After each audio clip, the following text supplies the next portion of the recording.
오늘 말씀을 통해서 거룩은 나를 부르신 목적입니다.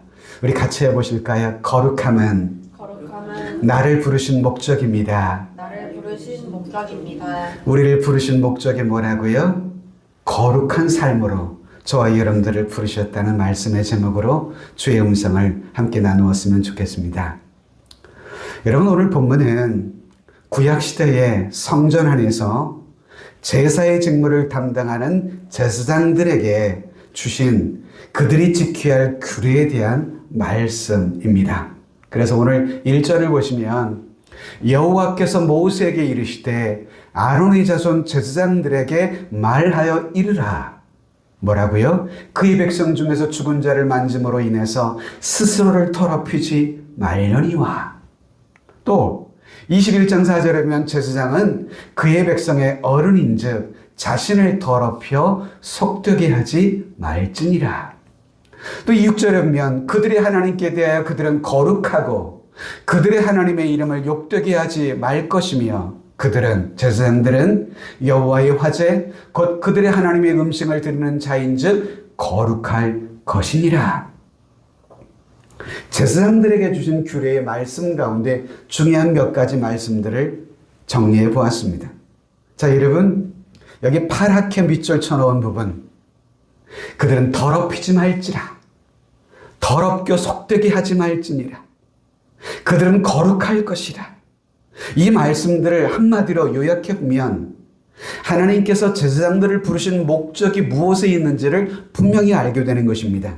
그것은 바로 그들은 거룩함을 향한 부르심이라는 것을 우리가 보게 되는 것입니다.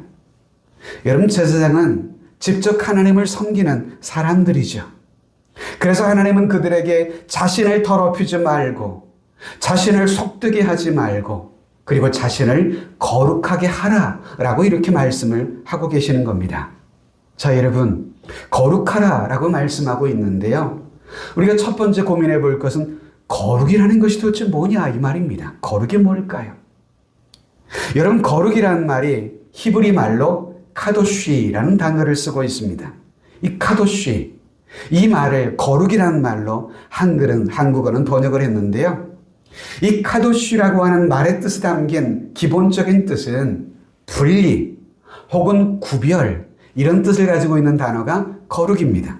그러니까 어떤 목적을 위해서 따로 떼어놓은 상태, 그것이 여러분 카도시, 거룩이라는 말의 의미가 되는 것입니다.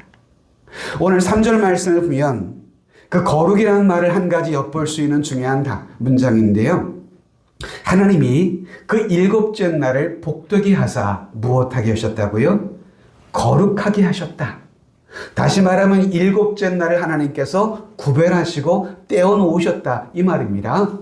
그 이유는 하나님이 그 창조하시며 만드시던 모든 일을 마치시고 그날에 안식하셨습니다.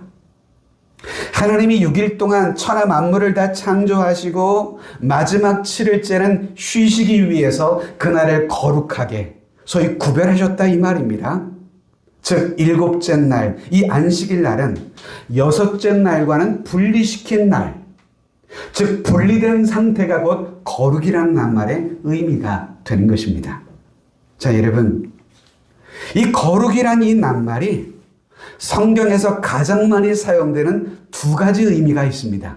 거룩이라는 낱말이 사용되는 두 가지 의미가, 그 중에 첫 번째 의미는 concentration, 소위 성별이라는 말의 의미가 있습니다.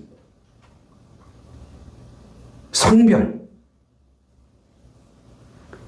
이 성별이 쓰였던 중요한 한 가지 여러분 내용 가운데 하나가 뭐냐 하면 성전입니다. 성전.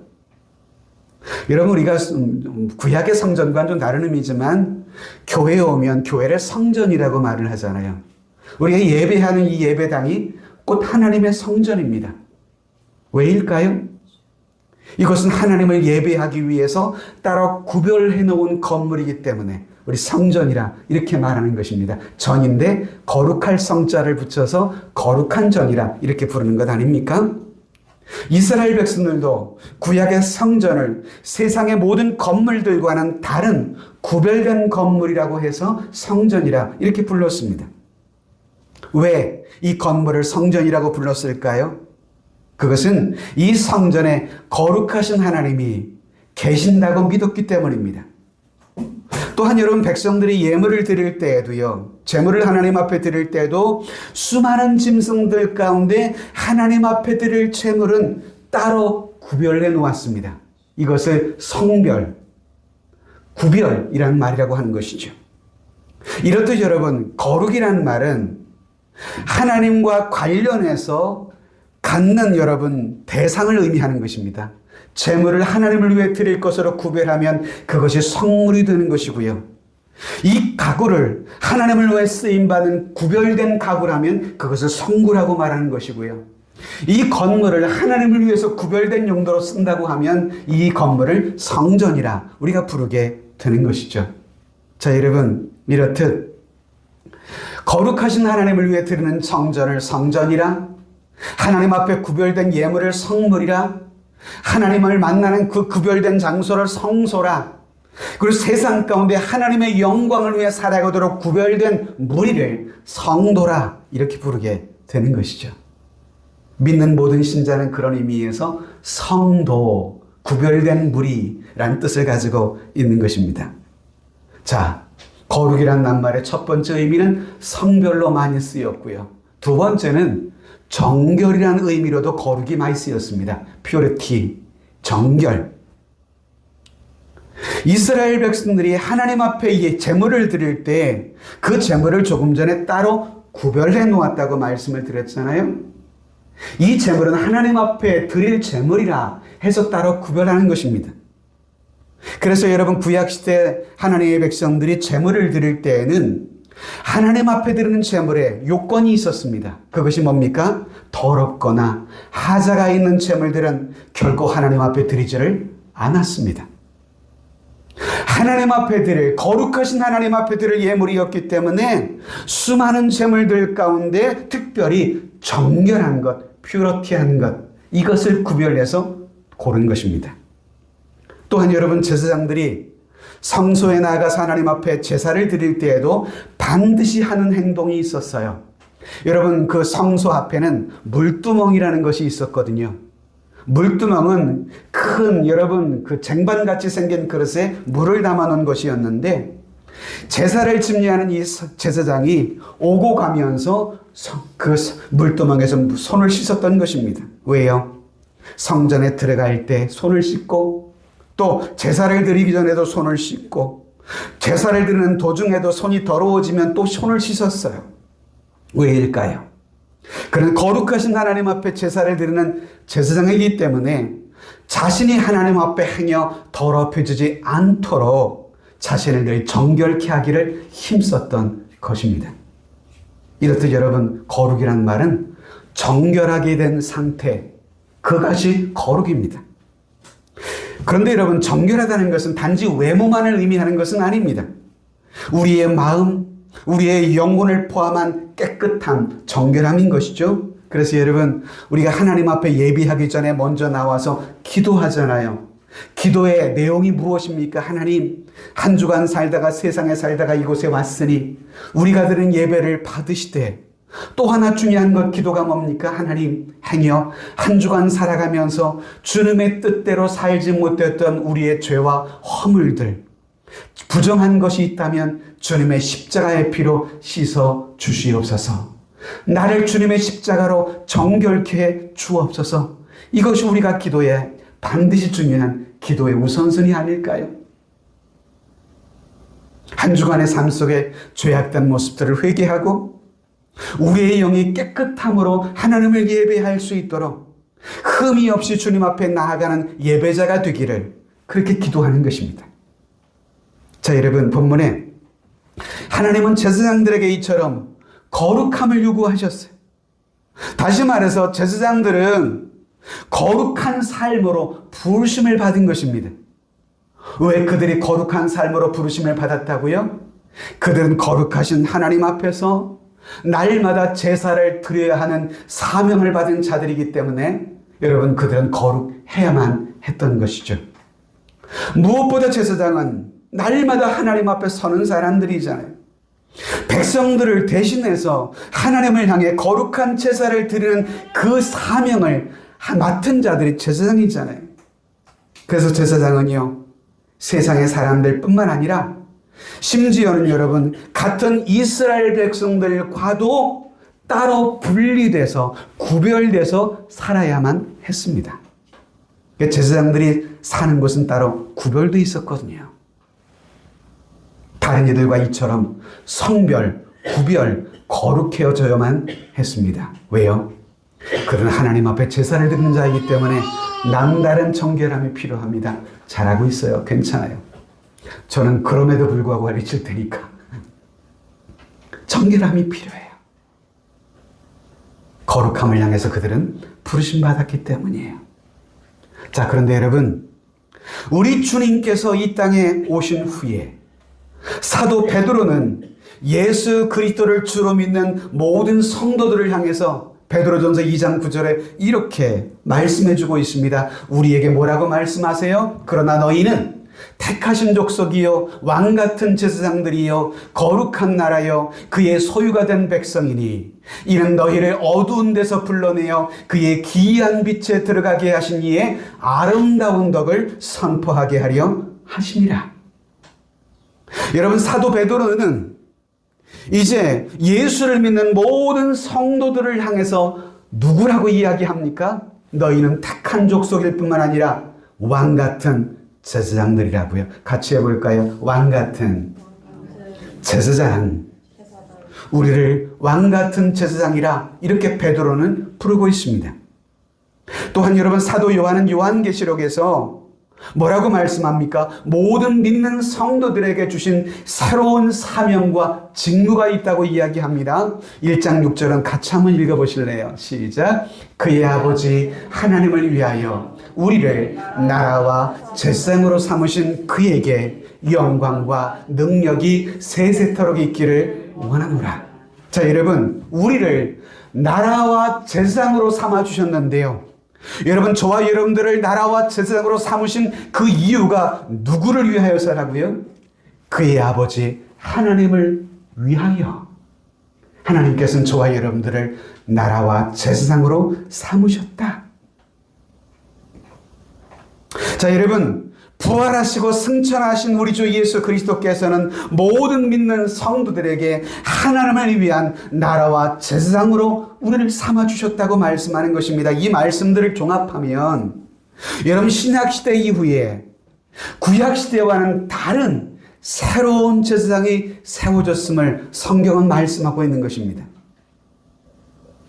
구약시대에는 하나님이 제사장을 세우셔서 하나님과 이스라엘 백성들을 중재하게 하셨다면, 그러나 이제 예수님께서 이 땅에 오신 이후 신약시대 이후에는 더 이상 구약시대와 같은 그런 제사를 드릴 필요가 없어졌기 때문에 구약의 제사장과 같은 사명은 필요하지 않게 되었다 이 말입니다. 대신 하나님은 새로운 제사장을 세우신다는 것이에요. 그 새로이 세우신 신약의 제사장들이 누구라고요? 예수 그리스도를 구주와 주님으로 믿는 모든 성도들이라 이 말이죠. 그리고 하나님께서는 그 새로운 제사장들에게 하나님과 믿지 않는 세상 사람들 사이를 중재하는 사명을 맡겨주셨어요. 그의 아버지 하나님을 위하여 나라와 제사장이 되라는 것입니다. 즉, 세상의 사람들에게 복음을 전하는 사명, 또 세상의 사람들을 위하여 기도해야 할 사명, 그 사명을 믿는 우리에게 주셨다는 것입니다. 여기서 중요한 것은요, 신약에 세워진 새로운 제사장들 또한 옛 구약의 제사장들과 동일하게 우리들도 거룩한 삶으로 부르심을 받았다는 거예요. 즉, 하나님 앞에서 구별된 삶을 살라라고 말씀하고 계시는 겁니다. 제가 한 화가의 이야기를 좀 하고 싶어요. 프랑스의 유명한 화가 중에 여러분 알만한 사람이 있을 겁니다. 밀레라고 하는 화가, 이름 들어보셨죠? 여러분, 밀레는 원래 크리스천이었지만 누드화를 그리는 저 화가였어요. 왜냐하면 당시 누드화가 하나의 화풍으로 인정되던 그런 시대였거든요. 그리고 또 이 누드화는 많은 사람들에게 잘 팔리기도 하는 그런 작품 장르기도 했습니다. 그래서 많은 그 당시의 화가들이 누드화를 그렸고, 그래서 밀레도 누드화를 그리면서 인기도 얻고 돈도 제법 많이 벌고 있는 상황이었거든요. 그런데 하루는 자신이 그린 누드화 전시회에서 자기가 그린 누드 그림을 보며 사람들은 서로 모여서 쑥덕쑥덕거리는데요, 추한 농담을, 성적 농담을 주고받는 것을 밀레가 듣게 됐던 것입니다. 자기 그림을 보고. 그것을 듣고는 밀레는 충격을 받았습니다. 자신이 힘써 그린 그림이 성적 농담의 대상으로 전락받는 것을 보면서 너무도 그는 부끄러웠다고 했습니다. 그래서 밀레는 결심합니다. 이제 더 이상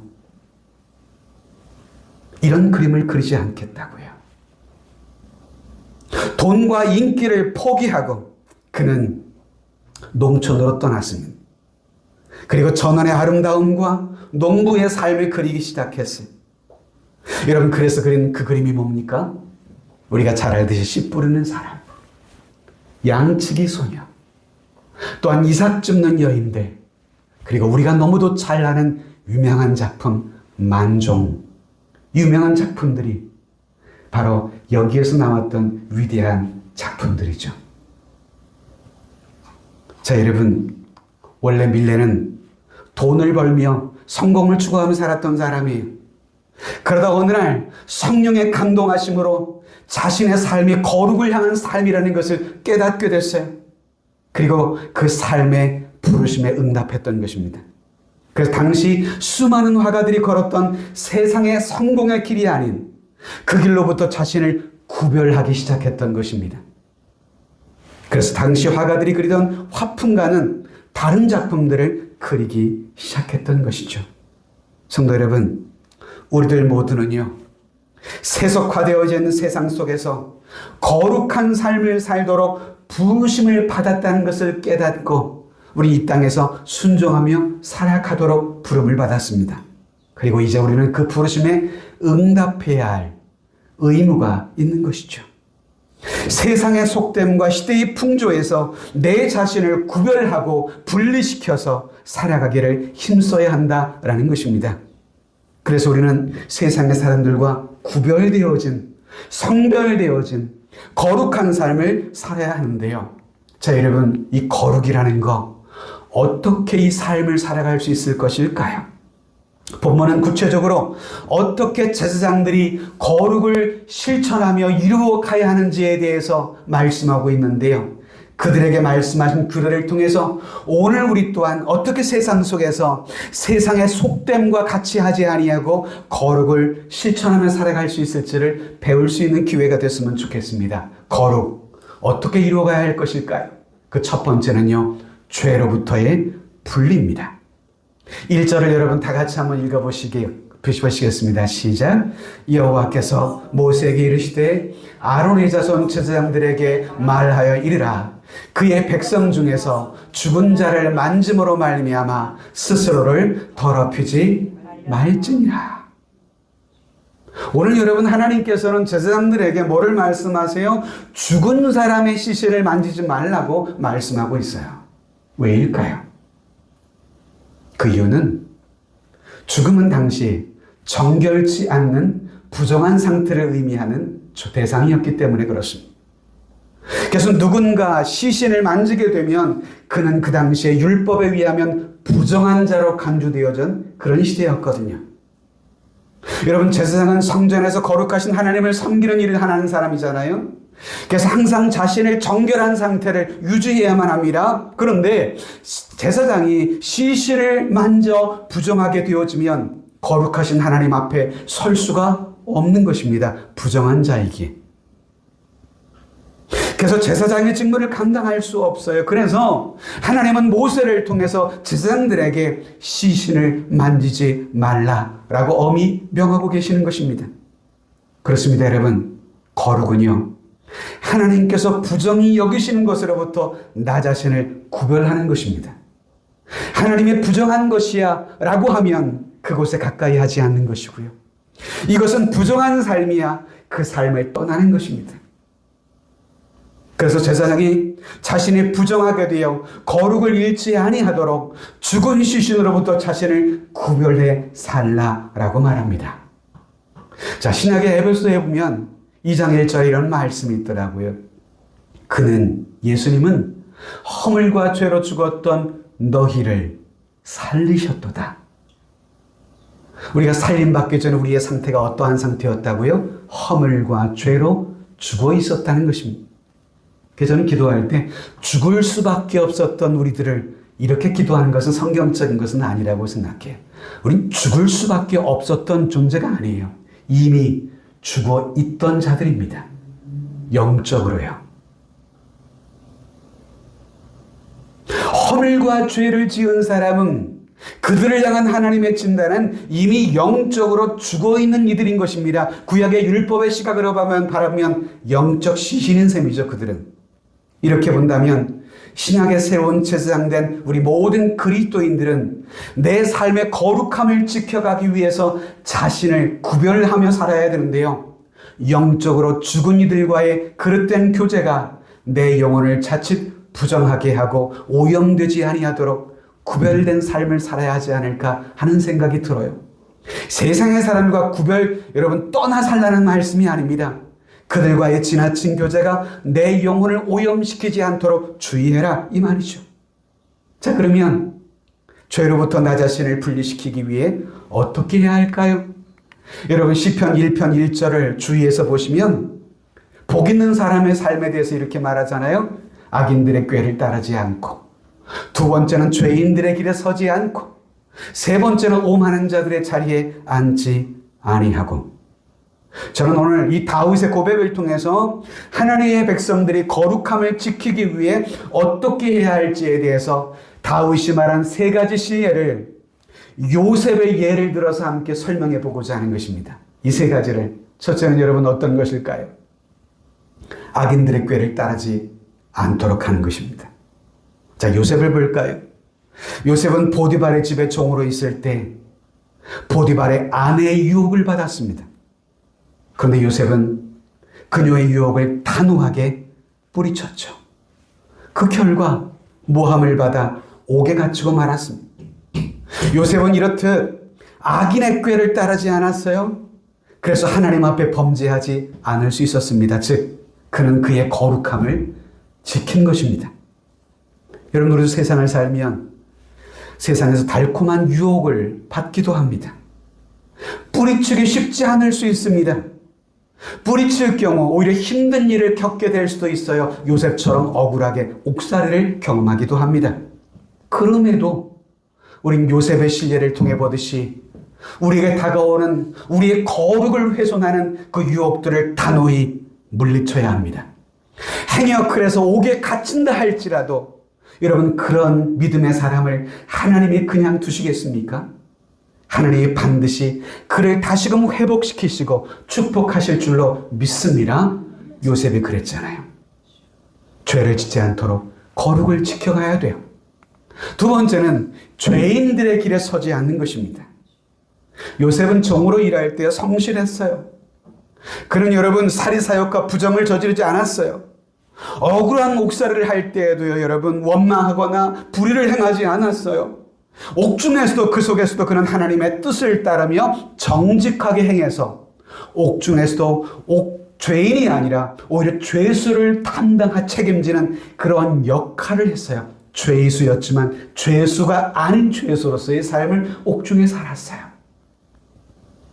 그는 죄인들의 길에 서지 않고요, 거룩한 삶을 위해 자신의 삶을 세상과 구별해 놓았던 것입니다. 여러분, 우리도요 때때로 부정과 불의를 저지르기 쉬운 상황에 놓일 때가 있습니다. 쉽게 돈 벌 수 있는 기회, 쉽게 출세할 수 있는 길이 눈앞에 보이기도 합니다. 이런 수많은 세상의 사람들을 보면 뭘 먹었다느니, 뇌물을 줬다느니, 온갖 유혹들 앞에서 그들의 삶이 무너지는 것을 종종 보잖아요. 자, 이런 요셉처럼 우리들은 악인들의 길을, 죄악의 길을 따르지 않아야 합니다. 그래서 내 삶의 거룩을 지켜가야만 하는 것이죠. 세 번째는요, 오만한 자의 자리에 앉지 않는 것입니다. 요셉은 애굽의 총리가 된 후에도 교만하지 않았습니다.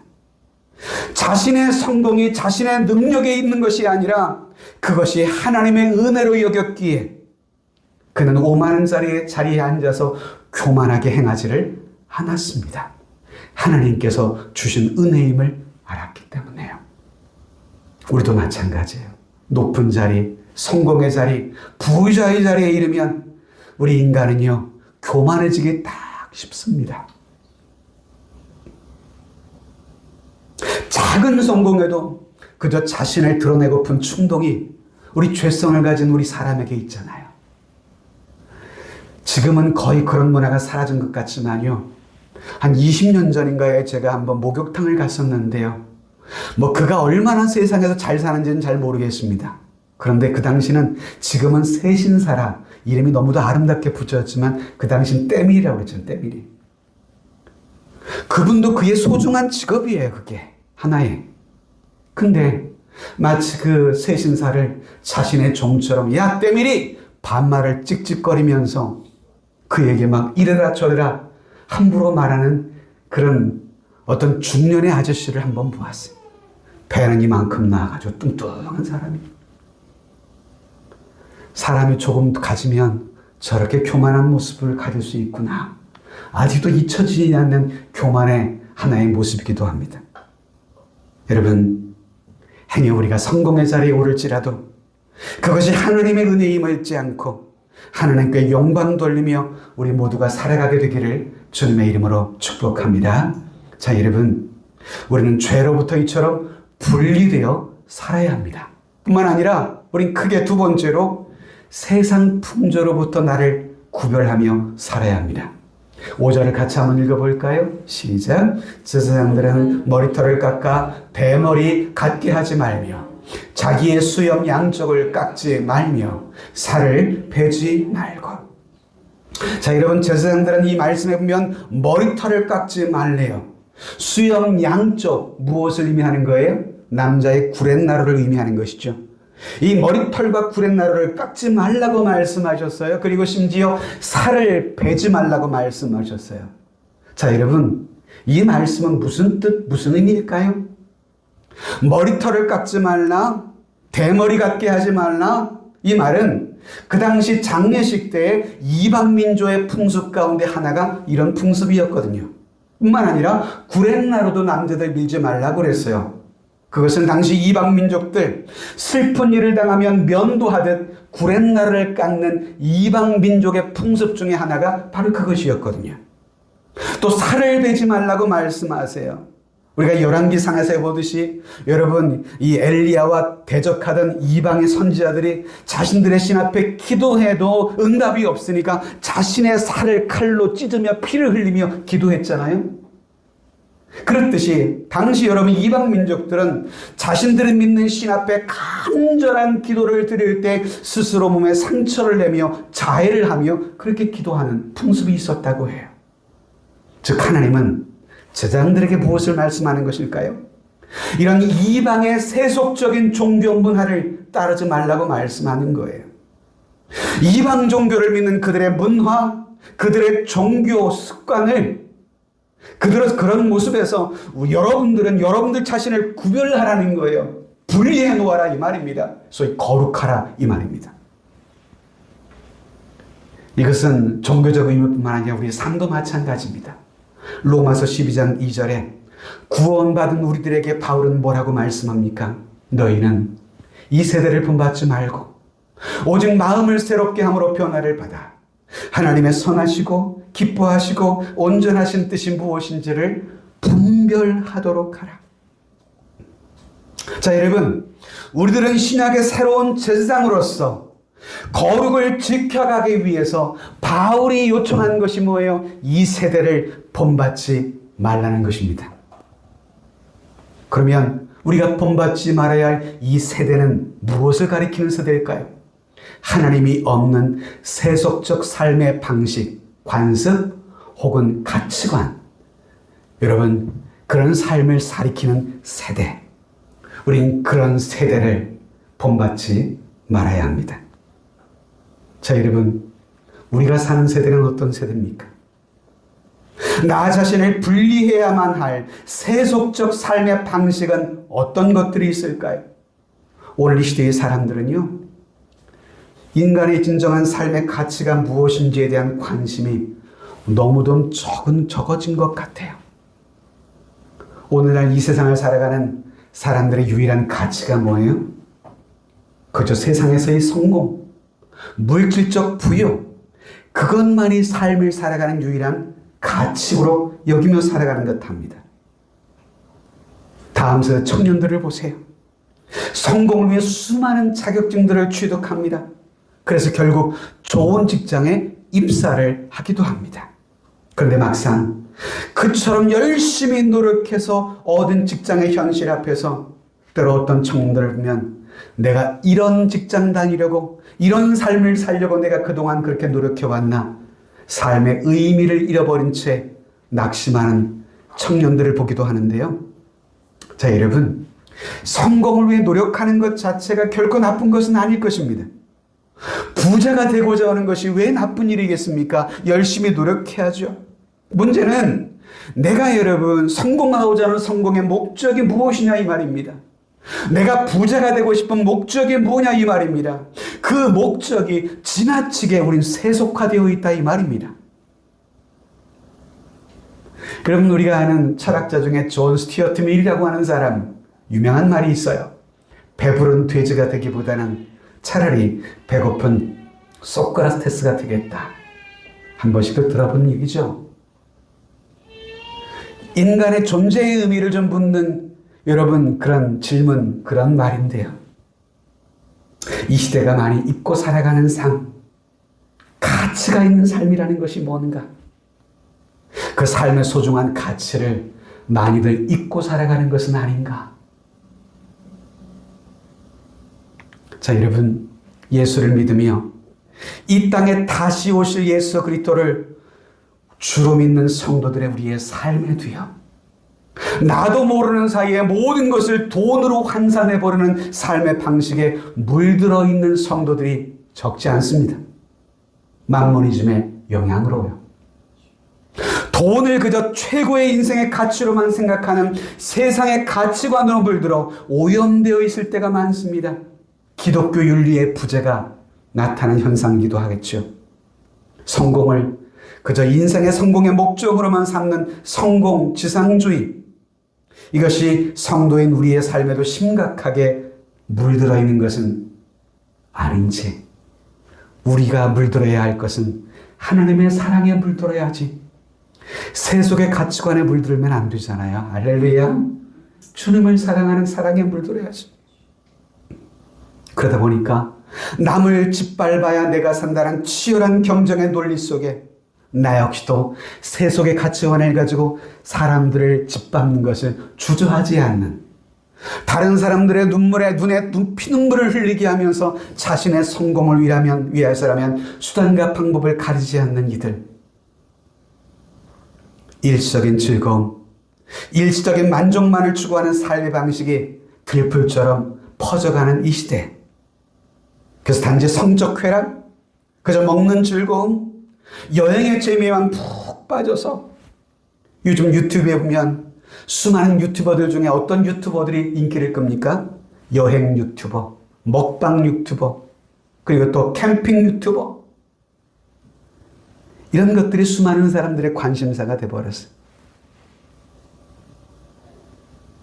말씀을 좀 정리하려고 합니다. 그러다 보니까 이 세상에서 나를 부르신 하나님의 뜻은 뭔지, 하나님이 내게 요구하시는 삶이 무엇인지 예수 믿는 우리조차도 그것을 잃어버릴 때가 많아요. 자, 여러분,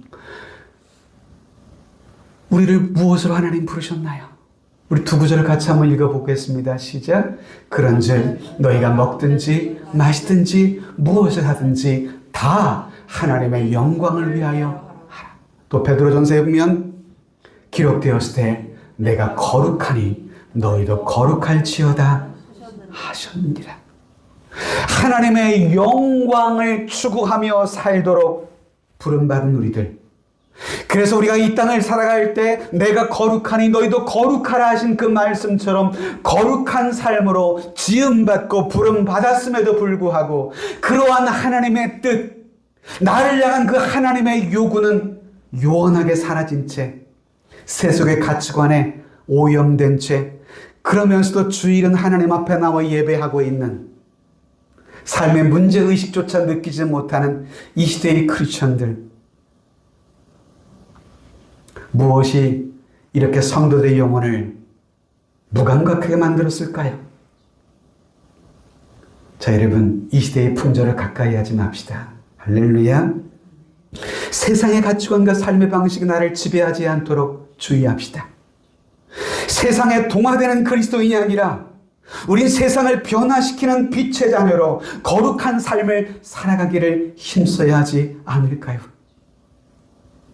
우리는 신약의 새로운 제사장들로 부름받았다라고 했잖아요. 그래서 우리 모두는 세상에서 거룩한 삶을 살아가도록 나를 세상의 사람과는 다른 구별되이 내 삶을 살아가야 하는 것입니다. 이 거룩한 부르심에 응답하는 생활이 곧 신앙생활인 것입니다. 죄와 세상 풍조에서 나 자신을 분리하고 나 자신을 거룩하게 구별하며 정결한 삶을 살아가는 것, 그것이 저와 여러분들을 부르신 하나님의 뜻, 그것이 아니겠습니까? 오늘 함께 여러분과 찬송하고 싶어요. 저와 여러분들을 부르신 하나님의 뜻이 무엇인지를 한번 생각하면서 나를 부르신 그 뜻, 내 생각보다 깊고 나를 향한 계획, 나의 지혜로 측량 못하지만 가장 좋은 길, 가장 완전한 길로 오늘도 저와 여러분들을 이끄심을 믿습니다.